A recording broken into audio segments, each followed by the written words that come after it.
ये देखिए हमारा टॉपिक है एम्स एंड ऑब्जेक्टिव्स, सभी टीचिंग सब्जेक्ट्स के लिए है, इम्पोर्टेंट टॉपिक है।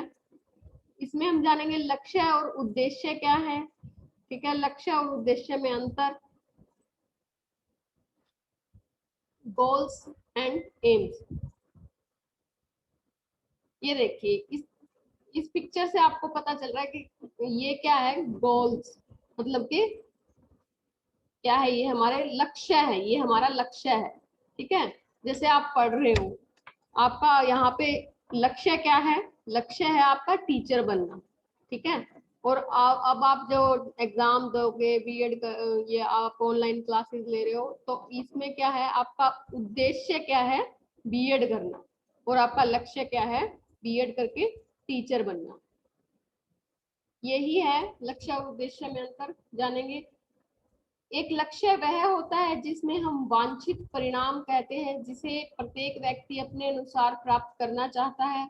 यह एक टारगेट होता है, ठीक है। सभी सभी का अपनी लाइफ में कोई ना कोई टारगेट होता है, लक्ष्य होता है जो एक व्यक्ति पाना चाहता है। कोई भी लक्ष्य अल्पकालिक या प्रभावी हो सकता है, प्रत्येक कुछ समय के लिए, या फिर हमें जो जीवन में हासिल करना है, तो जब तक वो चीज हासिल नहीं कर लेते हम उसके लिए प्रयासरत रहते हैं। प्रत्येक व्यक्ति के जीवन में कोई ना कोई लक्ष्य अवश्य होता है, और हर किसी का लक्ष्य दूसरे व्यक्ति से भिन्न होता है, बिल्कुल अलग अलग होता है। उदाहरण, एग्जाम्पल देखिए, कोई व्यक्ति डॉक्टर बनना चाहता है, इसका लक्ष्य डॉक्टर बनना है, ठीक है। उसका जो है गोल क्या है, कि भी डॉक्टर बनना है। उद्देश्य क्या है, उद्देश्य जानेंगे। लक्ष्य को प्राप्त करने के लिए उद्देश्य को निर्धारित किया जाता है। अब आपका लक्ष्य है टीचर बनना, तो उसके लिए आपने अपने उद्देश्य भी तो निर्धारित किए हैं ना, कि पहले हम ग्रेजुएशन करेंगे, फिर बीएड करेंगे, सभी जो योग्यताएं हैं वो हासिल करेंगे। सभी उद्देश्य जो है हमें पहले निर्धारित कर लिए, उन्हें प्राप्त करेंगे, उद्देश्य पूर्ति करेंगे, तभी हम अपने लक्ष्य को प्राप्त कर सकते हैं। तो लक्ष्य का जो क्षेत्र है वो क्या है, व्यापक है। इसके लिए यहाँ तक पहुंचने के लिए, लक्ष्य को प्राप्त करने के लिए हमें अपने पहले उद्देश्य को निर्धारित करना पड़ेगा, उन्हें पूर्ण करना पड़ेगा, प्राप्त करना पड़ेगा, तभी हम अपने लक्ष्य तक पहुंच पाएंगे। उद्देश्य आमतौर पर उत्पादों में होते हैं, उन्हें जिन्हें पूरी प्रक्रिया और योजना के साथ भी जाना जाता है। किसी भी लक्ष्य को प्राप्त करने के लिए एक परिपक्व उद्देश्य होना आवश्यक है। एक परिपक्व उद्देश्य मतलब एक उद्देश्य निर्धारित करना आवश्यक है। जैसे अब आप अपने उद्देश्य को निर्धारित कर किए हुए हैं आपने, कि बीएड करनी है, ठीक है, तभी हम टीचर बनेंगे। एग्जाम्पल देखिए, व्यक्ति का लक्ष्य डॉक्टर बनने के लिए आवश्यक डॉक्टर मतलब डॉक्टरेट की डिग्री प्राप्त करना होता है। उसका उद्देश्य क्या होगा, पहले भाई उसके योग्य होना होगा डॉक्टर बनने के लिए। लक्ष्य और उद्देश्य में अंतर देखिए, एम्स एंड ऑब्जेक्टिव्स में लक्ष्य को एक सामान्य कथन के रूप में जाना जाता है, जबकि उद्देश्य को निश्चित कथन के रूप में जाना जाता है। लक्ष्य क्या है, सामान्य कथन है कि भाई हमें अपनी लाइफ में ये चीज हासिल करनी है, ये बनना ही बनना है, सामान्य बात है। जबकि उद्देश्य को निश्चित कथन के रूप में जाना जाता है, लक्ष्य तक पहुंचने के लिए हमें अपने उद्देश्यों को निश्चित करना पड़ेगा, निर्धारित करना पड़ेगा। लक्ष्य का उद्देश्य क्या, आप कुछ भी ना करके, ग्रेजुएशन ना करके, बीएड ना करके क्या आप अपने लक्ष्य को प्राप्त कर सकते हो? नहीं। टीचर बन सकते हो? नहीं, क्योंकि आपके जब तक उद्देश्य निर्धारित नहीं होंगे तो आप अपने लक्ष्य तक नहीं पहुंच सकते। लक्ष्य का क्षेत्र व्यापक होता है, बिल्कुल लक्ष्य का क्षेत्र व्यापक होता है, बहुत बड़ा होता है, क्योंकि वहां तक पहुंचने के लिए हमें अपने उद्देश्यों को पूर्ण करना पड़ेगा। जब उद्देश्य का क्षेत्र सीमित होता है,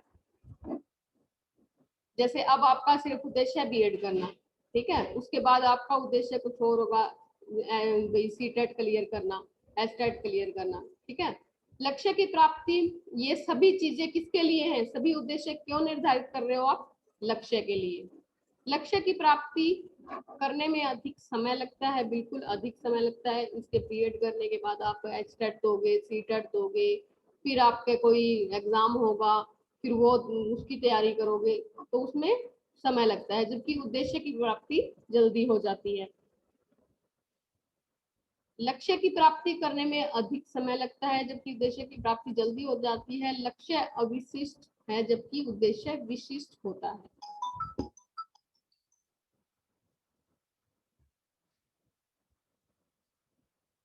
लक्ष्य में सीखने वालों को स्पष्ट शिक्षा निर्देश नहीं दिए जाते, जबकि उद्देश्य में निश्चित और स्पष्ट शिक्षा निर्देश दिए जाते हैं।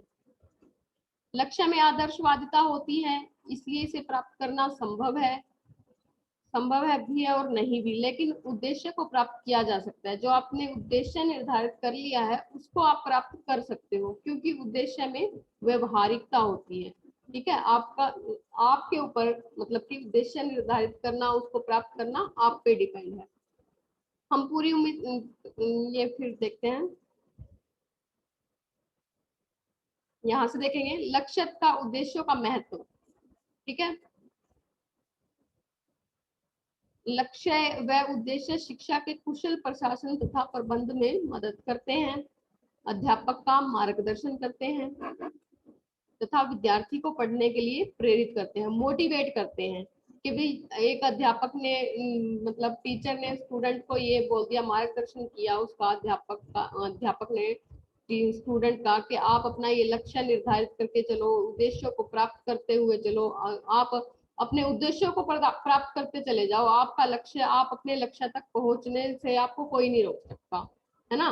तो वो क्या है, यहाँ से टीचर ने मोटिवेट किया। साथ ही अगर आपने अपना कोई लक्ष्य बना लिया है, कोई टारगेट निर्धारित कर लिया है कि भाई मुझे तो ये चीज बननी ही बननी, मुझे तो टीचर बनना ही बनना है, तो आपको क्या है, यहाँ से प्रेरणा मिल रही है, मोटिवेशन मिल रहा है। ठीक है, मानव जीवन के प्रत्येक पक्ष व दैनिक जीवन की प्रत्येक क्रिया की सफलता के लिए उद्देश्यों का होना नितांत आवश्यक है।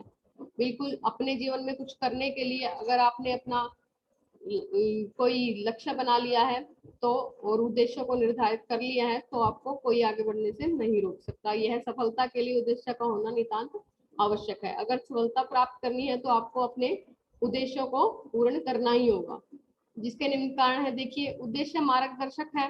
उद्देश्य क्या है, मार्गदर्शक है अपने लक्ष्य तक पहुंचने के लिए। लक्ष्य तक पहुंचने का रास्ता है, मतलब के उद्देश्य। यह अध्यापक को रास्ते से भटकने नहीं देते, यह अध्यापक को भी स्टूडेंट को भी क्या है कि भाई अपने रास्ते से भटकने नहीं देते। यह पाठ्यक्रम के आधार पर शिक्षण विधियों के चयन में सहायक होते हैं। शिक्षण में प्रयुक्त सहायक सामग्री और साधनों के चयन में सहायक होते हैं। जब आपने अपना उद्देश्य निर्धारित कर लिया तो आप उसके अकॉर्डिंग ही सभी अपनी सहायक सामग्री, ठीक है, पाठ्यक्रम हमारा कैसा होना चाहिए, सहायक सामग्री कैसी होनी चाहिए, वो सभी निर्धारित होती चली जाएंगी। उसकी चयन क्रिया में मतलब सहायक सिद्ध होंगे। यह विद्यार्थी को कार्य करने की प्रेरणा प्रदान करते हैं, बिल्कुल आगे बढ़ने की प्रेरणा प्रदान करते हैं, मोटिवेट करते हैं अगर हमारे लक्ष्य और उद्देश्य हैं तो निर्धारित, और मन में उसे दृढ़ निश्चय बनाते हैं। बिल्कुल दृढ़ निश्चय बनाते हैं। अगर लक्ष्य और उद्देश्य, लक्ष्य हमारे सामने है और उद्देश्य हमने निर्धारित कर लिए हैं, उस हम अच्छी तरह से मोटिवेट हैं। ठीक है, हमारे आसपास का वातावरण, हमारे टीचर ऐसे हैं, पेरेंट्स ऐसे हैं कि हमें मोटिवेशन मिलता रहता है, तो हमें अपने लक्ष्य तक पहुंचने से कोई नहीं रोक सकता। यह शिक्षा के मूल्यांकन में भी सहायक सिद्ध होते हैं। ठीक है, मूल्यांकन में भी है सहायक सिद्ध होते हैं। ये था भाई हमारा टॉपिक आज का। 4 नंबर में आता है ये टॉपिक, है इम्पोर्टेंट टॉपिक है, पर आता है ये लगभग 4 नंबर में। ये